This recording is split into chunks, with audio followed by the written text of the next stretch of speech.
Shalom teman-teman, puji Tuhan. Pada sore hari ini kita bisa kumpul bareng ya teman-teman untuk bisa memuliakan nama Tuhan. Dan kita mau mulai ibadah pada sore hari ini, mari kita bersama pujikan Ku Masuki Gerbangnya.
Untuk membuka ibadah pada sore hari ini, mari kita satu dalam doa. Tuhan Yesus, terima kasih Tuhan buat berkat-Mu, buat penyertaan-Mu Tuhan. Kalau pada sore hari ini Engkau sudah mengumpulkan kami untuk kami bisa bersama-sama beribadah kepadamu Tuhan. Engkau berkati Tuhan jalannya ibadah kami pada hari ini, dari awal pertengahan hingga akhirnya. Kami percaya Tuhan Engkau selalu menyertai kami. Kami juga mau berdoa Tuhan untuk teman-teman kami yang masih dalam perjalanan. Kami percaya Tuhan penyertaan-Mu dan perlindungan-Mu ada untuk mereka. Dan kami rindu Tuhan untuk bisa berkumpul bersama mereka di tempat ini. Terima kasih Tuhan, kami serahkan ibadah pada sore hari ini ke dalam tangan kasih-Mu. Dalam nama Yesus, haleluya, amin. Kita mau lanjutkan pujian kita mau bersama pujikan Terima Sukacita Surga.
bergelora, masuk ke cinta surga.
teman-teman semuanya yang udah duduk.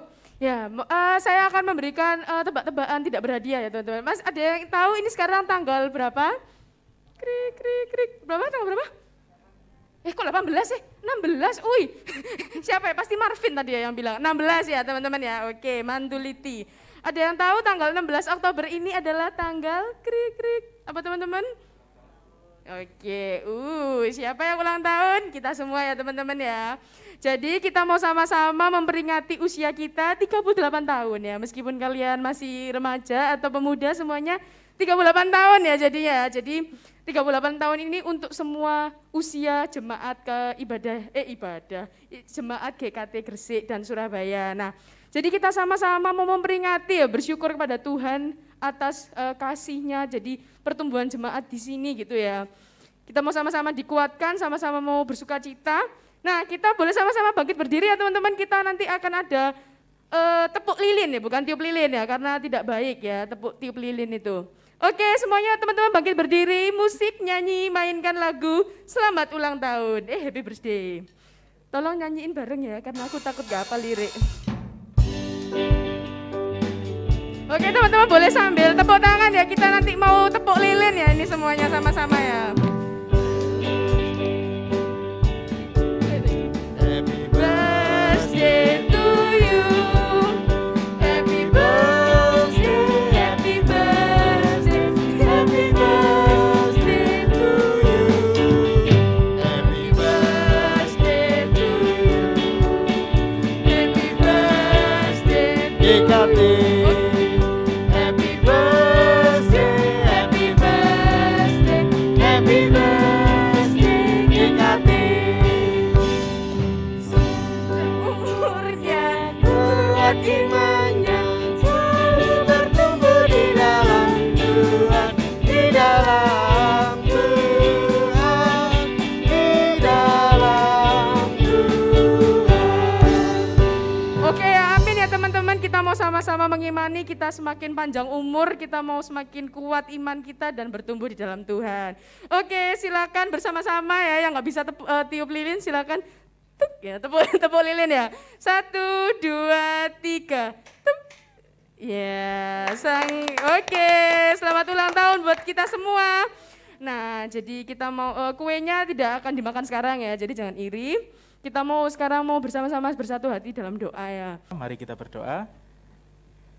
Terima kasih Tuhan, terima kasih Kau telah memberkati hari ini Tuhan. Terima kasih di tanggal 16 Oktober ini Tuhan, kami boleh merayakan hari yang spesial Tuhan, yaitu ulang tahun jemaat-Mu Tuhan yang telah lahir di Gresik, Surabaya Tuhan, yaitu Gereja Kemah Tabernakel Tuhan. Mari Tuhan, di umur yang 38 tahun ini kami bersuka cita Tuhan, di mana Engkau telah menyertai kami Tuhan sepanjang 38 tahun, dan penyertaan-Mu tetap sama Tuhan, dulu, sekarang, hingga nanti, hingga Engkau datang kedua kali Tuhan. Mari Tuhan, Engkau juga berkati seluruh pengurus Tuhan, Gereja Kemah Tabernakel, mulai dari Bapak Gembala, evangelis, diaken, hingga kami Tuhan, masing-masing satu persatu Tuhan, anak-anak-Mu, pemuda-pemudimu, remaja-Mu Tuhan, yang boleh terus digembalakan di tempat ini Tuhan. Kami boleh semakin mengenal Engkau Tuhan, kami boleh semakin dibawa untuk lebih mengenal Engkau Tuhan, kami boleh melayani Tuhan, dan kami boleh diberkati oleh firman-Mu yang telah dibagikan Tuhan. Terima kasih Tuhan. Mari Tuhan, dalam usia yang ke-38 tahun ini Tuhan, hingga seterusnya, penyertaan-Mu selalu kami rasakan Tuhan, sehingga semakin hari kami boleh semakin berkenan kepada-Mu Tuhan. Terima kasih Tuhan, terima kasih. Sebentar kami akan melanjutkan ibadah pemuda remaja kami Tuhan. Mari Tuhan Kau turut campur tangan dalam ibadah kami Tuhan. Terima kasih Tuhan, kami boleh bersyukur, hanya di dalam nama-Mu kami berdoa dan mengucap syukur. Haleluya, amin. Selamat ulang tahun, selamat. Ya, terima kasih ya. Ini ya pembawa kue dan penepuk lilin ya, sudah langsung. Silakan teman-teman boleh duduk kembali. Ya, jadi ini teman-teman tetap sabar ya. Nanti kita tetap akan dapat yang manis-manis, tapi sebelum dapat manis-manis yang gula beneran, kita akan menikmati manisnya berkat firman Tuhan ya. Jadi saya kembalikan ke song leader. Terima kasih, Tuhan Yesus memberkati.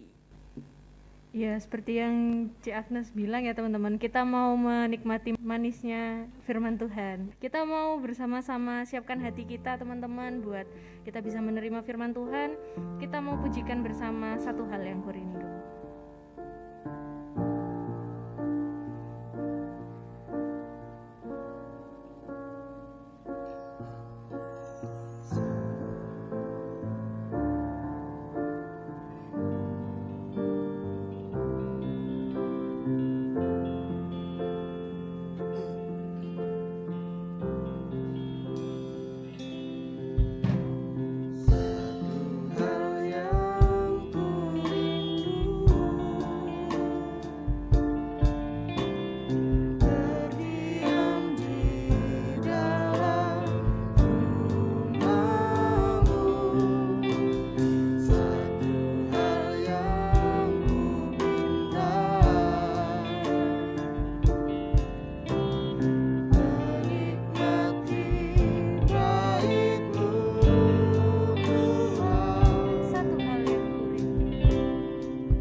kami surga, terima kasih Tuhan Kau telah kumpulkan kami tempat ini.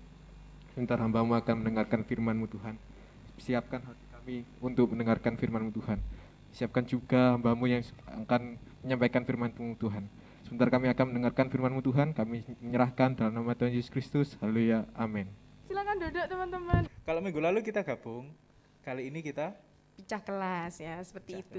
Pisah kelas ya. Ya, jadi kita akan terjadi pisah kelas. Nah, pembagiannya yang remaja tetap duduk di sini, yang pemuda di atas. Ya, di ruang atas. Jadi Genteng ya atas.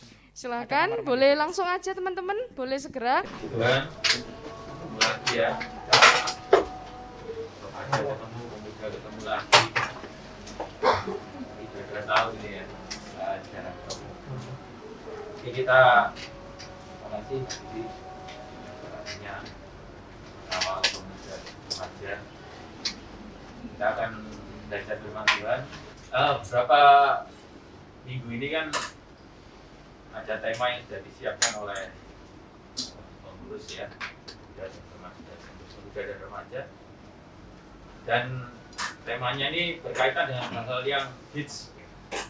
Tapi hits ini ada singkatannya, hidup tenang selamanya, setelah hits ya, meninggal selamanya. Tapi hidup tenang artinya kita menikmati kehidupan itu bersama dengan Tuhan. Itu pasti kita akan melakukan melewati hal dalam kehidupan yang diizinkan Tuhan terjadi dalam kehidupan kita. Nah, di dalam tema itu kemarin yang pertama kita belajar tentang TikTok ya. Itu belajar tentang bagaimana kita itu menggunakan waktu kita dengan sebaik-baiknya agar waktu itu dapat digunakan semaksimal mungkin untuk kemuliaan Tuhan. Kemudian setelah TikTok apa? Reel. Salah satu fitur di Instagram itu bisa digabung-gabungkan untuk mengabadikan momen-momen yang tidak pernah kita rekam gabungkan. Dan artinya ialah momen-momen berjalan bersama Tuhan itu terus menjadi kenangan yang akan memacu kita untuk terus berjalan maju bersama-sama dengan Tuhan. Dan kemudian saat ini kita akan belajar satu kebenaran yang diberikan tema tagar di rumah saja. Ini kan istilah-istilah yang hits akhir-akhir ini ya, tagar di rumah saja. Nah, istilah ini diambil terkait dengan wabah yang terjadi di seluruh dunia ya, pandemi ini, di mana virus corona ini cukup memporak-porandakan baik kehidupan kesehatan maupun kehidupan ekonomi dunia ya. Oleh karena itu untuk memperkecil penyebaran virus ini, salah satu upaya yang dilakukan oleh pemerintah adalah di rumah saja. Karena itu banyak sekarang ini korbannya tempat-tempat wisata yang sepi, hotel-hotel yang tutup, pengangguran banyak. Karena apa? Karena orang di rumah saja. Begitu tidak ada aktivitas ekonomi, tidak ada pergerakan ekonomi, banyak yang jadi korban. Tapi kelebihannya ternyata kebijakan ini cukup meredam pergerakan dari peningkatan virus ini ya, cukup meredam. Nah, jadi tujuannya itu adalah untuk meredam agar virus ini tidak menyebar dengan cepat. Tapi kenyataannya sekalipun di rumah saja timbul klaster-klaster baru kan, klaster rumah tangga ya ada. Jadi kalau nggak mungkin kan kita itu di rumah saja terus nggak ngapa-ngapain, kecuali kalau di Cina sana ya, orang disuruh di rumah saja, semua fasilitas disiapkan oleh negara, semua di makanan dan segala macam, orang sudah kan nggak boleh keluar, tapi semua dicukupi. Tapi di negara kita kan masih belum seperti itu, masih belum mampu seperti itu. Bantuan sosial aja yang diluncurkan aja banyak yang disalahgunakan dan segala macam. Akhirnya ya orang tetap, seorang kepala rumah tangga ya tetap bekerja, tetap mencari nafkah, dan kemungkinan terpapar di luar itu kan ada gitu. Sehingga itu pulang ya keluarganya ya terpapar juga. Jadi ternyata di diam di rumah itu juga bukan merupakan jaminan bahwa orang itu tidak terpapar dengan virus ini. Kenyataannya bahwa virus ini sangat menyebar, sangat sulit untuk membendungnya. Hanya kita masing-masing yang bisa untuk menjaga diri kita, masker, mencuci tangan, dan protokol-protokol kesehatan yang lain. Nah, kalau tema ini dikaitkan dengan kebenaran firman Tuhan dan kemudian diganti diam di rumah Tuhan saja. Ini kaitannya dengan apa? Apakah diam di rumah Tuhan saja itu nggak kena virus corona? Tentu kaitannya bukan mengarah ke sana. Tapi kalau virus ini kita samakan dengan dosa, tentu diam di rumah Tuhan saja itu akan memperkecil seseorang ini untuk terkontaminasi dengan dosa. Nanti kita akan belajar lebih dalam. Tapi sebelumnya kita akan membaca dulu firman Tuhan, yaitu Kejadian 25 ayat yang ke-27. Kejadian 25 ayat yang ke-27. Lalu bertambah besarlah kedua anak itu. Engkau menjadi seorang yang pandai berburu, seorang yang suka tinggal di padang. Tetapi Yakub adalah seorang yang tenang, yang suka tinggal di padang. Ya, di situ ada dua tokoh, dua pribadi ya, yang sangat bertolak belakang kepribadiannya. Esau dan Yakub. Saya rasa kalian yang rajin sekolah minggu sudah tidak asing lagi dengan kedua nama ini. Kecuali kalau yang sekolah minggunya sering absen. Tinggal pernah dapat hadiah dulu ya. Itu pasti siapa itu? Esau itu siapa? Yakub itu siapa? Sejarahnya bagaimana? Nggak tahu. Tapi saya yakin di sini aktif semua ya sekolah minggu.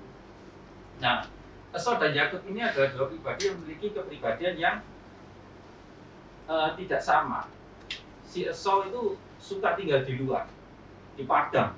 Ya, Esau ini pribadi yang suka tinggal di padang, suka berburu. Zaman dulu orang kalau punya kemampuan berburu, ini adalah orang yang kuat, orang yang hebat. Karena pada zaman dulu tentu binatangnya pasti lebih besar daripada sekarang ya. Sekarang ini kan binatang kan tambah kecil-kecil, anjing tambah kecil-kecil, nanti lama-lama ada anjing yang segini. Ya memang kenyataan seperti itu ya, anjing bisa dibikin tambah kecil. Dulu binatang itu pasti besar-besar karena lingkungannya kan masih luas sekali ya. Binatangnya besar-besar dan kemudian alamnya juga sangat liar. Dan Esau ini suka tinggal di padang, tentu dia memiliki kemampuan, keahlian dan kapasitas yang luar biasa untuk bertahan hidup di luar. Dia kemungkinan juga pasti seorang petarung, karena seorang pemburu pasti memiliki keberanian. Contohnya siapa? Daud aja yang biasa mengembalakan kambing domba, ketika dia berhadapan dengan Goliat, disamakan Goliat itu dengan singa. Artinya apa? Orang yang hidup di luar, di padang, itu memiliki kapasitas kemampuan fisik, emosional yang kuat. Tapi ternyata Esau ini memiliki kelemahan. Dengan kekuatannya, dengan kemampuannya, dia itu meremehkan hak kesulungan yang dimilikinya. Dia menganggap tidak ada artinya kesulungan ini. Buat apa kesulungan ini? Tanpa kesulungan pun seakan-akan dia itu bisa hidup, karena dia sudah terbiasa menghadapi tantangan-tantangan di padang gurun. Dan Esau merendahkan hak kesulungan itu sehingga pada akhirnya dia melepaskan hak kesulungan itu kepada Yakub. Karena tidak membahas tentang hak kesulungan, karena nanti kalau dibahas ini tema khotbah sendiri lagi. Pokoknya Esau tidak menghargai hak kesulungan, kemungkinan karena dia merasa dia tanpa hak kesulungan pun dia bisa bertahan hidup. Hak kesulungan itu apa? Hak kesulungan itu hak istimewa yang diberikan kepada anak sulung. Itu hanya dilakukan di bangsa Israel ya. Bangsa-bangsa lain punya adat istiadat tersendiri. Jadi hak kesulungan itu hak istimewa yang diberikan kepada anak sulung. Di antaranya mungkin warisan yang lebih banyak daripada adik-adiknya dan segala macam. Jadi ketika Esau itu tidak menghargai hak kesulungan, sebenarnya dia itu orang yang egois. Karena apa? Karena dia hanya memikirkan dirinya sendiri. Dia tidak memikirkan bagaimana anak keturunanku nanti. Dia hanya memikirkan hari ini aku mati, besok aku mungkin mati. Buat apa kesulungan itu? Tapi dia tidak pikirkan keturunannya bagaimana.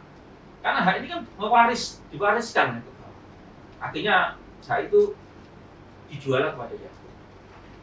Dan di sini kita melihat bahwa kehidupan di luar itu ternyata rawan sekali untuk kita itu terkontaminasi dengan dosa, keangkuhan dan segala macam pengaruh yang kuat. Nah sekarang kita ke Yakub, seorang yang tinggal di rumah. Apakah Yakub tidak terkontaminasi dengan dosa? Apakah Yakub benar-benar orang yang steril dengan dosa ketika dia tinggal di rumah? Kita melihat sekarang Yakub ketika tinggal di rumah, dia menghargai hak kesulungan. Dia tahu bahwa hak kesulungan itu sangat penting dan sangat berharga. Oleh karena itu, dia bertransaksi dengan Esau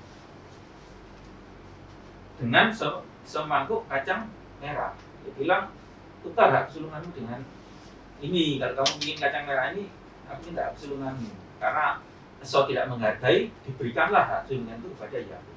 Sampai di sini sebenarnya rencana Tuhan itu sudah digenapi ketika Ribka mengandung anak kembar ini. Jadi sebenarnya itu bukan dosa, karena kesulungan itu memang bisa berpindah tangan. Contohnya siapa? Kalau kalian baca di kisahnya Ruben ya, Ruben itu kehilangan hak kesulungannya karena dia tidur dengan istri ayahnya, budi ayahnya, Bilha itu, sehingga dia kehilangan hak kesulungan. Jadi hak kesulungan itu bisa berpindah. Dan transaksi ini sah, transaksi ini bukan dosa. Tapi pada kenyataannya Yakub itu dikatakan seorang penipu. Dan dia itu melakukan dosa sekalipun toh dia tinggal di rumah. Dosanya di mana? Dosanya ketika dia berusaha untuk mencuri berkat yang akan diberikan Ishak kepada Esau. Terjadi konspirasi ya antara Yakub dengan ibunya. Ibunya mendengar bahwa ini bukan berkat hak kesulungan, berkat lain ya. Hak kesulungannya itu sudah menjadi haknya haknya Esau, kemudian dijual ke Yakub. Ini berkat lain yang akan diberikan kepada Esau oleh Ishak ya. Dengar sesuatu kemudian terjadilah konspirasi. Ya, akhirnya timbullah akal-akalan untuk mengelabui Ishak. Sehingga dia pakai ini bulu, kemudian buat masakan dan segala macam. Intinya bahwa Yakub pun melakukan dosa penipuan. Jadi di dalam rumah pun dosa penipuan itu bisa menguasai seorang, dosa menguasai seorang. Di luar pun dosa juga bisa menguasai seorang. Artinya di mana-mana pun peluang untuk kita itu berbuat dosa itu pasti ada. Nah, lalu tempat yang aman itu di mana sekarang? Kalau di luar dosa, di dalam rumah juga dosa. Nah, kalau dikaitkan dengan tema kita, agar di rumah saja, apakah di rumah Tuhan saja? Nah, sekarang pertanyaannya, apakah tagar di rumah Tuhan saja itu bisa membebaskan kita dari kontaminasi dosa, membebaskan kita dari pengaruh kuasa dosa? Jawabannya adalah tergantung. Tergantung apa? Tergantung pemahaman dan pengertian kita tentang yang pertama, rumah Tuhan itu apa. Yang kedua, apa yang kalian lakukan di rumah Tuhan itu. Tergantung. Kalau kita bisa memahami dua pengertian ini dengan baik dan benar, maka kemungkinan peluang untuk kita itu jatuh ke dalam dosa itu masih bisa diminimalisir karena orang itu nggak mungkin ya perubahan itu secara drastis nggak mungkin, pasti secara pelan-pelan harus. Tapi kalau kita sudah memiliki pemahaman yang benar tentang apa itu rumah Tuhan, kemudian apa yang harus dilakukan di rumah Tuhan, peluang untuk itu saya rasa kita akan lebih kecil lah untuk kita itu mau berbuat dosa. Nah, sekarang kita masuk pada temanya ini, tagar di rumah Tuhan saja. Nah, sekarang pengertian rumah Tuhan itu sebenarnya apa? Rumah Tuhan itu sebenarnya bukan bangunan fisik. Gereja ini sebenarnya adalah suatu bangunan fisik seperti rumah kalian. Cuma di gereja ini tempat kita untuk belajar firman, tempat kita berkumpul, tapi kita saling menguatkan dan yang lain-lain. Tapi jangan kalian berpikir bahwa kalau kalian sudah berada di gereja, kalian berada di rumah Tuhan. Karena ini sudah bukan zaman perjanjian lama. Jangan kehidupan kita itu ditarik ke perjanjian lama.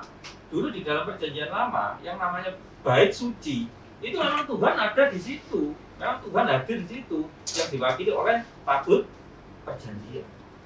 Ada di situ sehingga ruangannya dibagi, ruangan kudus, ruangan kudus dan halaman dibagi. Dan memang Tuhan berdiam di situ.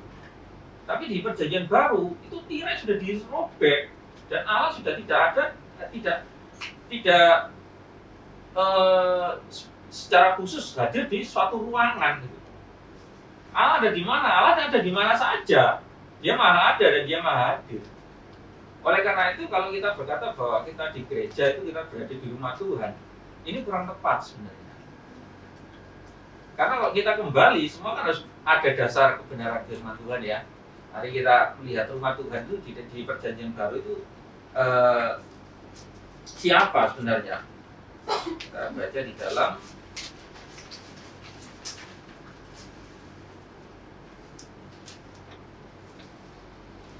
Satu Korintus 6 ayat yang ke-19. 1 Korintus 6 ayat yang ke-19. Atau tidak tahukah kamu bahwa tubuhmu adalah bait Roh Kudus yang diam di dalam kamu, Roh Kudus yang kamu peroleh dari Allah, dan bahwa kamu bukan milik kamu sendiri? Ya. Jadi tidak tahukah kamu bahwa tubuhmu itu bait Roh Kudus.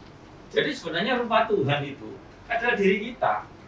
Dan Tuhan itu hadir di dalam diri kita. Karena itu tidak bukan jangan wah Tuhan itu hadir di sini ya. Kalau kita sering doa Tuhan hadirlah di sini, atau mungkin kita berpikir bahwa kalau kita ke gereja itu Tuhan itu hadir. Dan kalau saudara di rumah Tuhan hadir enggak? Tuhan hadir di mana saja. Jangan karena kalian merasa di gereja merasa kalian sudah berada di rumah Tuhan. Karena bait Allah itu sebenarnya adalah diri kita. Dan Roh Kudus itu ada di dalam diri kita. Jadi kemana-mana yang kita bawa itu rumah Tuhan. Jadi kita itu hidup itu membawa rumah Tuhan. Orang percaya, orang Kristen, orang yang percaya pada Tuhan Yesus, kemana-mana itu membawa bait Allah di dalam dirinya. Nah, oleh karena itu kalau kita memfokuskan bahwa rumah Tuhan itu hanya aktivitas di gereja, banyak Kristen itu tidak bertumbuh karena ketika merasa sudah ke gereja, kewajiban di rumah Tuhannya itu sudah selesai gitu. Terus di luar ya suka-suka. Nah, ini pemahaman yang salah ini membuat kekristenan itu banyak sekali tidak mengalami pertumbuhan. Apakah di rumah Tuhan atau dikatakan di gereja ini kemungkinan berbuat dosa itu tidak ada? Pada kenyataannya banyak sekali hamba-hamba Tuhan yang jatuh ya di dalam gereja. Entah itu masalah keuangan, masalah seks dan segala macam, masalah perebutan jabatan, perebutan posisi, kekuasaan, itu banyak sekali justru terjadi di dalam gereja. Jadi pertanyaannya bagaimana ini di rumah Tuhan bisa seperti ini, bagaimana tempat yang aman? Karena dia tidak tahu bahwa rumah Tuhan itu ada di dalam dirinya. Kalau dia tahu bahwa rumah Tuhan yang dia bawa inilah rumah Tuhan, dia akan menghargai. Dia tidak akan pernah melakukan itu karena dia tahu bahwa Tuhan hadir di dalam dirinya. Jadi harus kita merubah pemahaman kita bahwa rumah Tuhan itu adalah sebenarnya hidup kita, diri kita. Dan dikatakan bahwa Roh Kudus itu yang diam di dalam diri kita. Roh Kudus yang ada di dalam diri kita. Sehingga kemana-mana ini kita membawa Roh Kudus. Oleh karena itu kita harus berhati-hati dalam setiap gerak langkah kehidupan kita sebagai anak muda. Kita itu harus hati-hati. Nah, kalau kita sudah mengerti pemahaman rumah Tuhan itu bukan sekedar bangunan ini, bangunan fisik, dan tapi dimanapun kalian berada, itulah kalian sudah membawa rumah Tuhan. Ketika kalian di rumah pun Tuhan juga ada di situ. Karena apa? Tuhan ada di dalam dirimu. Oleh karena dimanapun kau berada, Tuhan selalu ada. Karena Tuhan kita bawa kemana-mana di dalam diri kita. Nah, ini membuat kita tuh harusnya semakin gentar ya. Ketika kita mau berbuat dosa, ketika kita mau melakukan kejahatan, kita harus semakin gentar pada Tuhan. Nah, coba kalau kalian masuk sekolah dulu, kayak gurunya nggak masuk, seneng. Wah, sudah asli nih ketok ya. Wah, yang pencilaan ya, yang suka ngilang ke kantin gitu. Ketika gurunya nggak ada, sebenarnya minta ampun karena dulu juga pernah sekolah. Sama paling ya sama. Soalnya tapi begitu guru masuk langsung stan alim itu dipasang, padahal itu aluminium gitu. Ini beneran aluminium. Jadi pasang stan alim, stan serius. Padahal sebenarnya gejolak itu penginnya itu bebas, tapi begitu ada guru, ada rasa takut, rasa hormat. Nah, seharusnya sikap itu yang harus kita bawa ketika kita berada di manapun. Kita harus sadar bahwa Tuhan ada di dalam diri saya. Ini rumah Tuhan, saya bawa kemana-mana ini. Karena itu ketika saya mau berbuat ini, berbuat itu, ini kan, makanya tadi Karol bilang tergantung pemahamanmu. Yang kalian bawa ini siapa? Yang ada dalam diri kalian, tubuh yang kalian bawa itu kalian anggap sebagai apa? Kalau kita anggap sebagai aku, diriku sendiri, ya akhirnya banyaklah kebocoran dosa yang akan bisa masuk ke dalam diri kita. Tapi kalau kita tahu ada Tuhan di sini, ini kita jaga pikiran, perasaan kita, maka hidup kita akan lebih berhati-hati. Nah, sekarang kita masuk ke pemahaman yang kedua tentang pemahamannya tentang ibadah. Kalau kita berkata bahwa tinggal di rumah Tuhan saja, kira-kira di rumah Tuhan itu ngapain gitu kita? Kalau kita di rumah Tuhan itu ngapain? Olahraga atau ke gym? Di rumah Tuhan itu ibadah. Kita beribadah ya di rumah Tuhan. Di rumah Tuhan itu ibadah. Nah, sekarang pengertian ibadah itu apa? Nah, ini harus dipahami, harus dibenahi dulu pemahamannya ini. Kalau orang itu semakin cerdas, semakin mengerti, melangkah pun dia akan semakin berhati-hati. Tapi kalau orang itu nggak cerdas, melangkah itu asal-asal aja, salah-salah diterabas. Baru nanti kalau jatuh baru menyesali. Tapi kalau orang itu cerdas, begitu mau melangkah dia akan memperhitungkan, oh ini salah, oh ini resikonya begini. Nah, kita harus cerdas juga dalam memahami kebenaran firman Tuhan agar langkah-langkah kita juga kita bertindak hati-hati. Banyak kitab di Amsal itu mengatakan bahwa kita itu harus berhati-hati. Bagaimana kita harus hati-hati? Ya harus cerdas. Kalau nggak cerdas ya bagaimana orang bisa berhati-hati? Orang nggak cerdas loh. Ya kan? Beda kan teman kalian yang, makanya kan sering kalian tuh mengatakan teman-teman goblok kan? Goblok karena apa? Karena dia nggak cerdas, makanya dia goblok. Sehingga langkah-langkahnya selalu menimbulkan masalah gitu. Tapi kalau kalian pandai, kalian nggak akan melakukan langkah-langkah yang beresiko gitu ya. Nah, ibadah sendiri itu apa? Orang itu juga seringkali menganggap bahwa ketika kita datang ke gereja itu kita tuh beribadah, dan itu sudah dianggap selesai, putus gitu. Saya itu, kamu sudah ibadah, oh sudah. Nah, memang istilah ibadah ini dipakai oleh umat Kristen ya, bukan umat Kristen saja ya, umat Muslim itu juga pakai istilahnya pertemuan untuk menghadap Tuhan itu dikatakan beribadah, ibadah. Nah, kita seringkali menganggap bahwa kalau kita datang ke gereja ini kita sudah beribadah. Padahal ibadah yang sebenarnya ini, ya ke gereja ini sebenarnya memang ibadah, tapi bagian daripada aktivitas ibadah sebenarnya di gereja ini. Bagian daripada aktivitas ibadah. Nah, ibadah yang sebenarnya itu apa? Ya, kita baca di dalam Roma 12 ayat yang ke-1 kan, ayat yang sudah seringkali kita dengar, seringkali kita baca. Roma 12 ayat yang pertama. Karena itu saudara-saudara, demi kemurahan Allah aku menasihatkan kamu supaya kamu mempersembahkan tubuhmu sebagai persembahan yang hidup, yang kudus dan yang berkenan kepada Allah. Itu adalah ibadahmu yang hidup. Nah, aktivitas mempersembahkan tubuh menjadi persembahan yang hidup, yang kudus dan yang berkenan itu adalah ibadah yang sejati. Sebenarnya ibadah itu gitu. Nah, gereja itu ini sebenarnya bagian kecil dari ibadah, karena gerejanya adalah pertemuan. Sebenarnya gerejanya kan pertemuan kan. Pertemuan untuk kita itu belajar firman Tuhan. Gini loh caranya kamu itu bisa hidup dalam kasih, dalam kebenaran firman Tuhan. Nah, Tuhan itu ajarkan kayak gini-gini ya. Gembala mengajarkan seperti itu. Itu baru bagian kecil dari sebuah ibadah. Tetapi ibadah yang sejati. Nah, kata sejati ini kan harus digarisbawahi sejati. Kalau kita mengambil kata sejati, berarti ada yang tidak sejati. Misalnya, ya kalau misalnya saya menyapa Firdi, Ber, halo Ber. Nah, siap. Halo. Ya, itu Firdi bukan pria sejati. Nah, karena agak melambai gitu. Wah, kamu itu bukan pria sejati. Masa disapa gitu, sambutannya kok agak melambai. Hai, itu ya. Jadi bukan pria sejati. Nah, ibadah itu seperti itu. Jadi kalau kita itu ingin melakukan ibadah yang sejati, itu adalah mempersembahkan tubuh menjadi persembahan yang hidup, yang kudus dan yang berkenan di hadapan Tuhan. Bukan sekedar kalian datang ke gereja ini saja, kemudian kalian mengatakan bahwa saya sudah beribadah. Saya sudah beribadah. Tadi ibadah pertama, ibadah kedua, ibadah ketiga, saya sudah ibadah. Lalu setelah itu apa? Dalam kehidupan sehari-hari. Nah, ini yang jadi masalah. Jadi sebenarnya ibadah yang sejati itu adalah mempersembahkan tubuh sebagai persembahan hidup yang kudus dan berkenan setiap hari dalam hidup kita.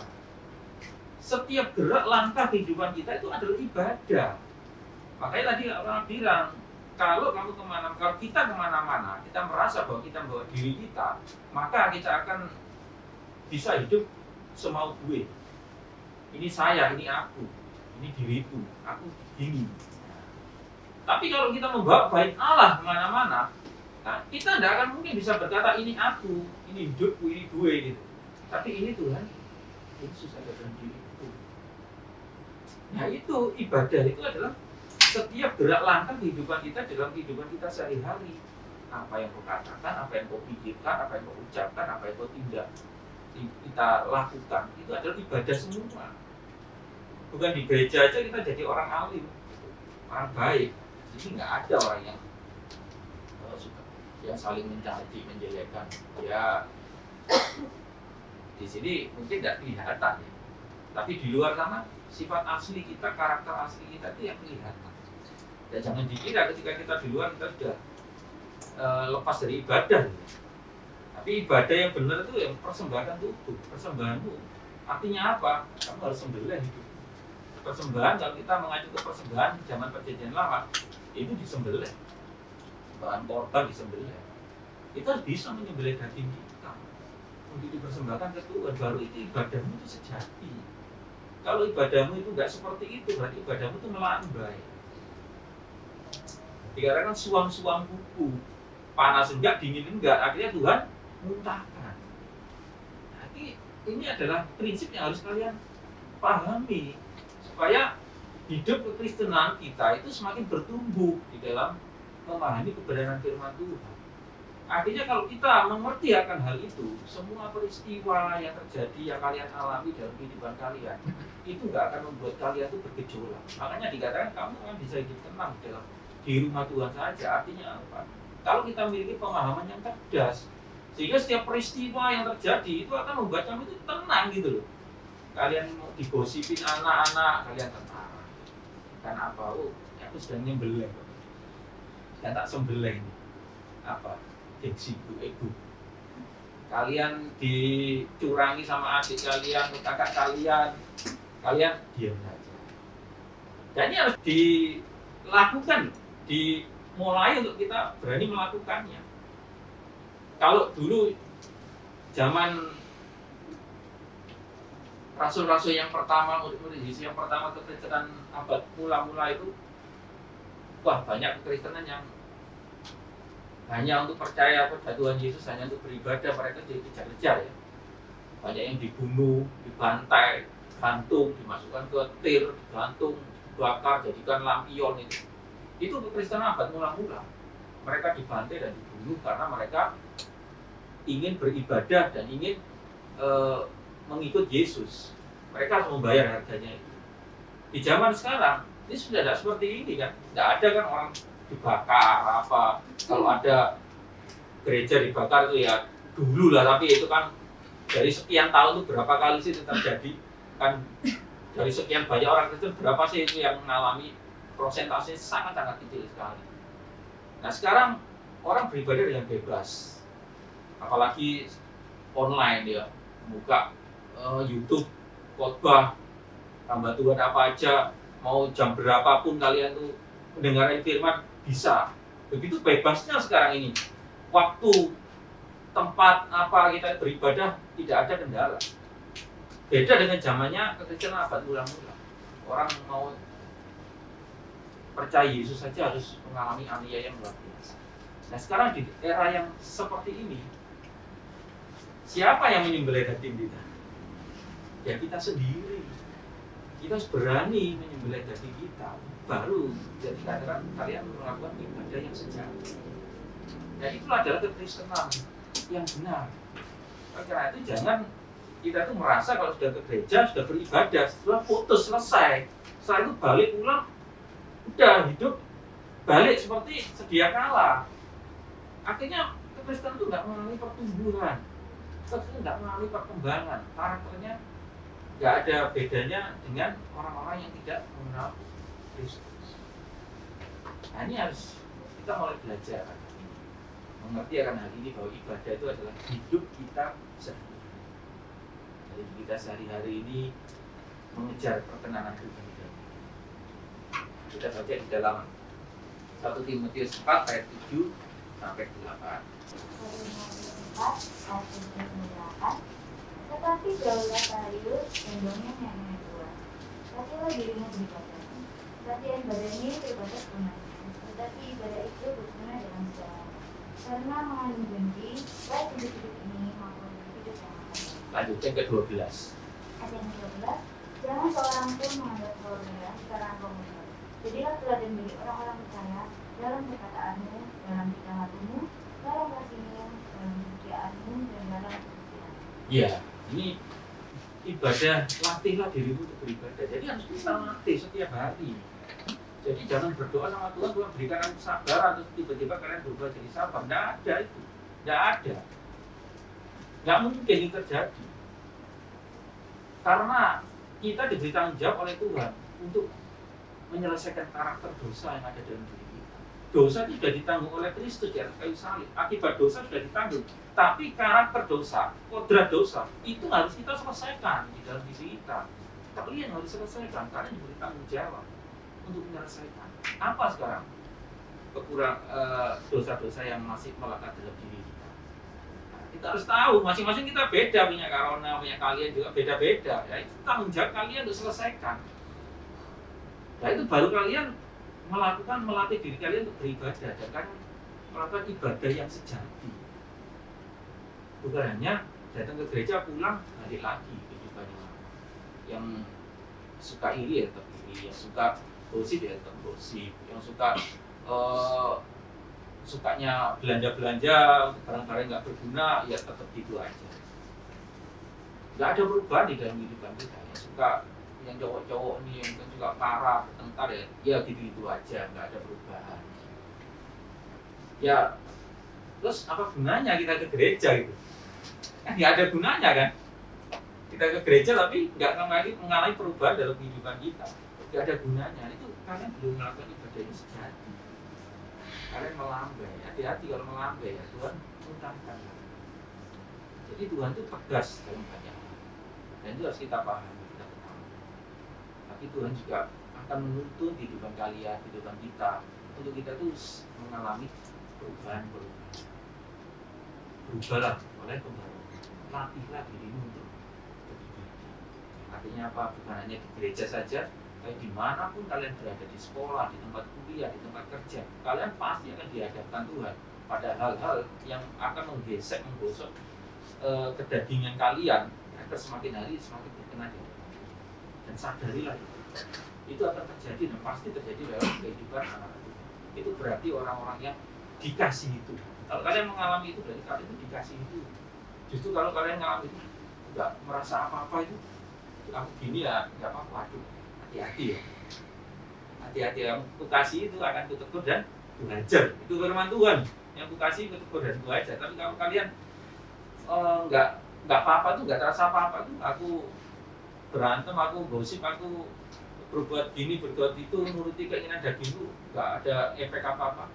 Hati-hati. Jangan-jangan kalian bukan orang-orang yang dikasih Tuhan. Orang yang dikasih itu pasti ditegur Tuhan dan diajar Tuhan. Tuhan akan menuntut. Mari kita senantiasa berdoa, Tuhan tuntun saya. Saya itu semakin mengerti kekurangan-kekurangan dalam hidup. Kalau kalian mengerti akan hal ini, apapun yang kalian hadapi, kalian tenang. Makanya hidup tenang selamanya yaitu dimana kalian bisa tinggal di rumah Tuhan saja. Artinya apa? Ngerti artinya rumah Tuhan, ngerti artinya beribadah. Maka kalian akan tenang. Hadapi apapun, tekanan, gonjangan, pukulan, apa, tenang. Ya, saya sedang proses. Nah, ini akan kapasitasnya akan meningkat terus ya. Ya sedikit ya, berapa aja. Orang saksi sedikit ya. Ini contoh pribadi ya. Nah, kalau dulu ini kan merawat orang tua ya, orang tua yang bed rest sudah 2 tahun ini, bed rest di mau tidur, karena merawat. Di awal-awal itu rasanya luar biasa, harus merawat ini segala sesuatunya. Malam-malam anak-anak tidur bangunkan, rasanya pusing ya, habis kerja capek ya, bangunkan ini. Awal-awal itu merawat orang tua ini, wah marah-marah terus gitu. Soalnya kan orang tua nggak ngerti ya, anaknya itu kerja, ya namanya orang sudah lanjut, sering kata nama pikun dan apa ya, lupa itu ya, lupa. Jadi nggak mau tahu ini anaknya capek kerja dan segala, nggak mau tahu, pokoknya butuhnya apa dibangunkan tengah malam itu. Awal-awal itu luar biasa, marah-marah terus sekarang. Tapi setelah 2 tahun ini, kalau merasakan bahwa ya lumayan lah, puji Tuhan, bisa mulai mengevaluasi, membandingkan dulunya bagaimana saya, sekarang bagaimana. Jadi sekarang ini harus dibangunkan malam-malam ini kan biasa papi itu mukul-mukul ini kan, plastik, tuk ini, anak tidur bangun gitu. Itu kalau bangun krecau gini kan, aku kan pusing ya, kalau jadi apa, pusing. Tapi sekarang ini bangun apa dan itu bukan dibuat-buat loh ya, tapi prosesnya nggak gampang. Wah, 2 tahun itu, dan itu akan Tuhan bawa terus pada kesabaran tingkat berikutnya, bertingkat terus. Jangan puas sampai di situ, sampai standarnya siapa? Serupa dengan Yesus. Itu kan nama Tuhan ajarkan, serupa dengan Tuhan Yesus. Kalian juga harus belajar apa kekurangan kalian, sehingga kalau kekurangan kalian itu begitu disentuh oleh Tuhan, kalian harus bertahan. Nanti lama-lama kalian akan melewati masa itu, tingkatan itu akan semakin bertumbuh, kesabaran, kayak apa ya, bisa menguasai mulut ya. Biasanya kalau dipancing dikit sama hal yang gosip itu langsung turut gitu ya. Nanti lama-lama itu ngerem itu, mulut itu lama-lama ya ini Tuhan gak izinkan saya berhenti. Bisa yang cowok-cowok dia disalib, dipotong, emosinya meningkat, bet ya, cepet. Nanti kalau kalian tuh biarkan terus maki-maki dan segala macam, itu kalian nggak akan pernah berubah sampai kalian tua, nanti nggak akan pernah berubah. Tapi begitu kalian mulai mengerem tenang, tanpa kalian sadari, kalian tuh akan mengalami semakin sabar ya. Nah, itu harus kalian evaluasi dalam kehidupan kalian, harus evaluasi terus. Dan itulah tugas kita di bumi selama Tuhan berikan hidup, mengevaluasi hidup kita masing-masing. Apakah hidup kita ini berkenan pada tidak ada yang itu aja tugas kita. Karena kehidupan kita nanti ada dinamika yang baru dan bumi. Dan nanti kalau berarti nggak kerja dan sama aja. Karena begitu kita tahu bahwa hidup kita itu sepenuhnya untuk Tuhan. Bekerja pun, sekolah pun, kalian tidak akan main-main. Tapi kalau kalian nggak merasa hidup kalian untuk Tuhan, sekolah itu seenaknya sendiri, kuliah seenaknya sendiri. Tapi kalau kalian tahu bahwa hidup kalian itu 100% untuk Tuhan, kalian akan kuliah bekerja dan segala macam akan berhati-hati karena semua yang kalian lakukan kalian lakukan untuk Tuhan, bukan untuk diri kalian. Kalian akan menjadi orang berprestasi, kalian akan menjadi orang yang diberkati, kalian akan menjadi orang yang menjadi berkat. Amin. Bapa di dalam surga, kami bersyukur atas kebenaran firman-Mu yang Kau berikan bagi kami pada malam hari ini. Biarlah Kau ajari kami Tuhan, kami benar-benar beribadah dengan mempersembahkan tubuh ini menjadi persembahan yang hidup, yang kudus dan yang berkenan di hadapan Tuhan. Karena itu adalah ibadah yang sejati yang terjadi itu kami kerjakan. Berikan kami kemampuan untuk bisa mengalahkan ego kami, kedagingan kami, agar hidup kami layak menjadi persembahan yang hidup, yang kudus dan berkenan. Bapa di dalam surga, berkati semua anak muda-Mu ini Tuhan. Biar anak-anak muda-Mu hari demi hari ke bawah semakin setia dan menjadi berkat bagi kemuliaan nama-Mu saja. Terima kasih untuk malam hari ini. Biarlah berkat-Mu senantiasa tercurahkan ke atas kami semua dalam pekerjaan, studi, atau dalam keluarga kami. Bila kami akan pulang meninggalkan tempat ini, biarlah senantiasa Bapa menyertai setiap langkah kami, hingga kami tiba di rumah bertemu dengan keluarga kami tanpa kurang satu apa. Mari rekan sekalian, kita bersama pulang dengan bawa berkat, anugerah, kasih setia dari Tuhan Yesus Kristus senantiasa menyertai kita mulai saat ini sampai Maranatha. Tuhan datang kedua kali menyebut kita surga. Dalam nama Tuhan Yesus, Bapa terima kasih. Bapa terima kasih. Bapa terima kasih. Bapa di dalam surga, syukur terima kasih.